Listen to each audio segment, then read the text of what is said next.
Hello, this is Charting Man Dan of TheChartGuys, where we teach the little guy and girl how to utilize charts to manage their own trades and investments. What do I mean by the little guy and girl?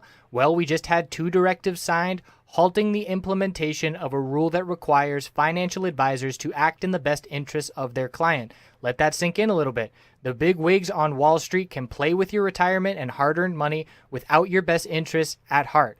We currently have hundreds of members taking charge of their financial future, and we would love for you to come check out a free week with no credit card required to see if our services would be beneficial on your path to financial independence as well. What we offer, we have a separate course of over 5 hours in length on when to enter and exit positions. And in terms of what we do daily, we have nightly videos, key levels updated each morning before the bell, 2.5 hours of live daily webcam coverage in the morning and in the afternoon, and over 7 hours of educational videos. All of these links can be found in the description of this video. Come check us out. Thanks for watching. Let's get on to the technical analysis. Hey everyone, checking in on the market rundown, SPY, IWM, and QQQ. So we had the gap up open. We had that follow through from the bullish action on Thursday. Bulls bought the dip and closed strong at the end of the day. And then we saw the gap up open. And the signal that I use on gaps is the 20-period 5-minute moving average. And if we lose that in the first 15 minutes of trading or so, we look for the gap to fill back towards the downside with profit taking. So looking at SPY on the 5-minute time frame, we had a bullish move up pre-market, hitting the high of 238.32. We held the 20-period moving average support here right into the open. First candlestick, we lost it. So that right there is your bearish indication that we are seeing profit taking, and we can be looking for a move towards that gap. We pulled back further, set the low of the day, saw a bounce. It was a decent-sized bounce. The high of the day was 238.02. We double-topped at 238.02 and then began to pull back. So we have a very clear resistance level at the high of the day. We have lost that 20-period moving average support, so we know that the bears have the upper hand in the short term. And then from there, we hit a new low of the day. And once that new low of the day hit, then we clearly have bearish momentum looking towards filling that gap. So we did fill the gap with lower highs and lower lows all day. And then we ended up having the bulls show up. And let's get that end of the day in there on the chart. Not sure why it's not deciding to show up here. But once we hit the low of the day, we did see the bulls buy the dip in a decent manner here, seeing higher lows and higher highs into the end of the day. And it was after that gap filled that we were starting to look for support to be found. Hourly time frames, we have all hourly moving averages back as support here right at the end of the day.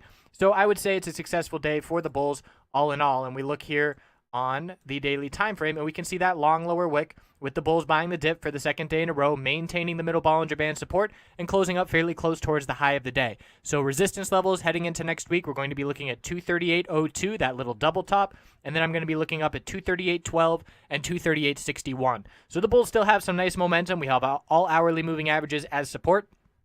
I'm going to be a bull here on SPY in the short term as long as this daily middle Bollinger Band is support now that it has held. And in order to break the higher low pattern where we have this support of 235.41 from the last little consolidation, we're going to have to lose that middle Bollinger Band to break that level as well. So that middle Bollinger Band is going to be signal number one. The weekly time frame has an upper wick of profit taking from last week and a lower wick of buying the dip for this week. So the bulls are still holding on, still holding exponential moving average supports. Bullish consolidation so far at this point. IWM, we've got a bullish reversal hammer here as well. Again, it is the weakest of the three, and it has continued to show us why with increasing bearish volume. We do have a nice volume spike here down at the low, and maybe this little volume spike is indicating the temporary bottom. A green day on Monday will confirm this bullish reversal hammer, but personally, I would not be looking to play IWM bullish. If you're looking to play anything bullish, QQQ and SPY are the ones to be looking at, and if you're looking to play anything bearish, you're looking at IWM in my opinion. You want to be going with the ones that are showing the most let's see here, the most sentiment in the direction that you're looking. So on the weekly time frame, IWM big upper wick last week, a bearish reversal inverted hammer, confirming it this week, still maintaining higher lows, but it does look like we're going to test this weekly middle Bollinger Band support in the near term future. It's currently 133.39, and it will be in the upper 133s as we start next week. QQQ on the daily time frame, also still strong. The all-time high was 131.68, and we came 8 cents shy of that all-time high and still closed strong. So we are going to be looking at a new potential all-time high as we head into next week.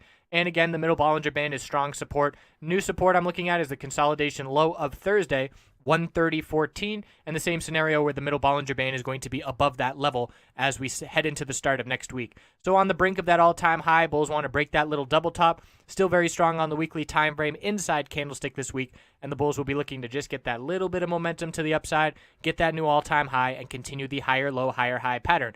So we still have QQQ the strongest, driven by the technology sector. S&P 500 is next, and IWM is the weakest. We have the FOMC coming up on Wednesday. That's going to be a big catalyst for volatility. I think the market is anticipating a rate hike, so I don't think it's going to be an all-out dump if a rate hike does come, because those odds do favor the rate hike, and we will have to see what we get. But volatility on Wednesday is certainly expected to be high.